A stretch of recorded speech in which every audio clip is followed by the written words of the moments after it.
Thanks for joining me on episode 695 of the Inspired Stewardship Podcast. I'm Doug Nordman. And I'm Carol Pittner, and we're the authors of Raising Your Money-Savvy Family for Next Generation Financial Independence. And we challenge you to really focus on becoming money-savvy. One way to be inspired to do that is to listen to this, the Inspired Stewardship Podcast, with my friend Scott Mater.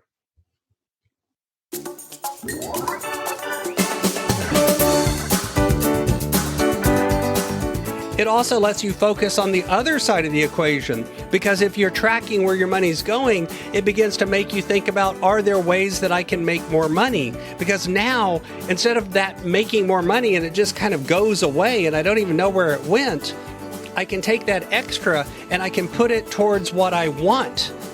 Welcome and thank you for joining us on the Inspired Stewardship Podcast.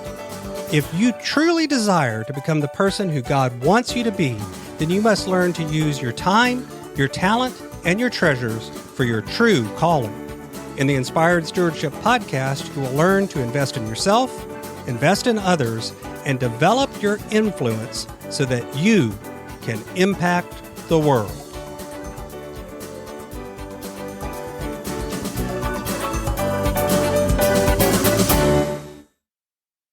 In today's episode about impacting the world through stewarding your treasures, I talk with you about why what you measure improves. I talk about focusing on your goals to achieve more power with money.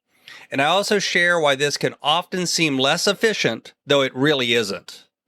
As we talk about stewarding your treasures, wouldn't it be great if you could support this podcast and do it without costing yourself an extra dime? Turns out you can. All you have to do is use inspiredstewardship.com/Amazon when you're ready to make a purchase via Amazon, and a small commission will come back to support the show. If you enjoy the show when you're ready to buy from Amazon, just use inspiredstewardship.com/Amazon. So when talking about your money, I often talk about the budget, the plan that you set, how you should look into the future and plan what you're going to do with your money before it's actually come, so that you use your money in a way that's aligned with your priorities and your values. But today I want to talk a little bit about tracking. The opposite side of budgeting is knowing where things went after they went there and seeing whether that's in alignment with your plan. The truth is, what you measure has a tendency to improve, even if you don't think you're going to be taking any action about it. This is why just simply wearing a Fitbit and looking at the number of steps you take each day tends to cause you to take a few more steps. You're a little bit more likely to go ahead and take the stairs instead of the elevator. You're a little bit more likely to take that extra lap around the hallway after you've begun to pay attention to how many steps you take in the day.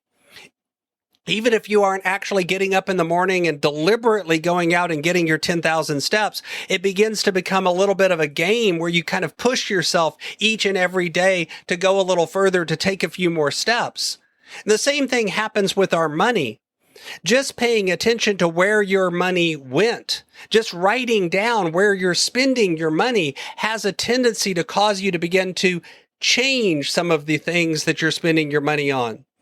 The truth is, most of us have no idea how much we spend on certain things. When I first have people sit down and do a budget, oftentimes they discover they have no idea what they've been spending on groceries or eating out or other things that they do each and every month. But they really just haven't ever really paid attention to what is actually happening, to how much they're spending in different areas of their life. It's almost inevitable, too, that as people begin to pay attention to this, they discover what we call leaky buckets. They discover areas where money is just going away. It may just be a subscription or two that they've been paying for months and they aren't actually using anymore.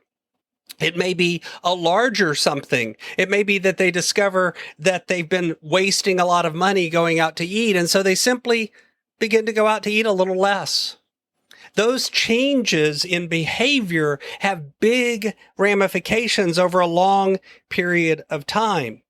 This is why when we begin to focus on our goals, when we begin to know what's important to us, when we've done the exercise of identifying what our big priorities are, what our big values are, what are our most important things that we value above all others, then all of a sudden your money begins to take on power because it begins to move you more in that direction than against it. You begin to fight instead of against yourself. You begin to go with yourself. You're not fighting as much. You're not arguing as much. There's not as much problem with making those decisions because you've already sort of made the decision ahead of time. You've identified what's most important, and now it's just a matter of seeing if it's in alignment. And then when it's not, making the adjustment so that it begins to become more in alignment each and every day. It's a process, but it happens. You know, it often seems at first like it's going to be less efficient, that sitting down once a week and tracking what I've spent my money on will somehow slow me down. You know, it takes a lot of time. It's hard to do. But the truth is it doesn't. It takes 10 or 15 minutes once a week to be able to do this.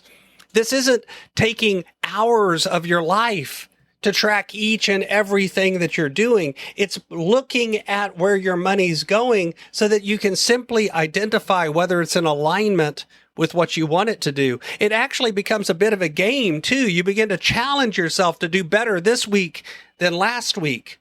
Can you maybe spend a little less on eating out? Can you maybe go out one less time or spend a little less on gas? Or maybe there's another area. Can you find one subscription or one other product that you've been buying that perhaps you don't need or you can save a little bit of money on? It also lets you focus on the other side of the equation, because if you're tracking where your money's going, it begins to make you think about, are there ways that I can make more money? Because now, instead of that making more money and it just kind of goes away and I don't even know where it went, I can take that extra and I can put it towards what I want. I can actually use the money that comes in a way that's more efficient, more effective, and more aligned with my priorities and values.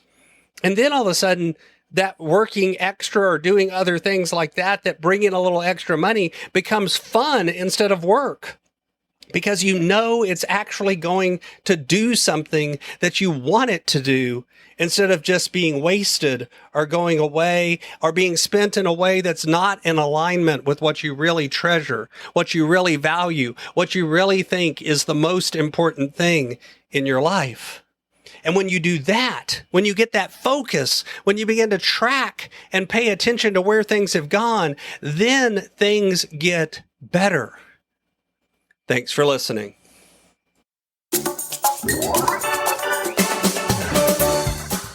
Thanks so much for listening to the Inspired Stewardship Podcast. As a subscriber and listener, we challenge you to not just sit back and passively listen, but act on what you've heard and find a way to live your calling. If you like this episode on the stewardship of treasures, you can sign up for our treasures tips by going to inspiredstewardship.com/treasures or text in the U.S. 44222 treasures tips. And we'll send you 5 weeks of our best tips on stewarding your treasures. Until next time, invest your time, your talent, and your treasures. Develop your influence and impact the world.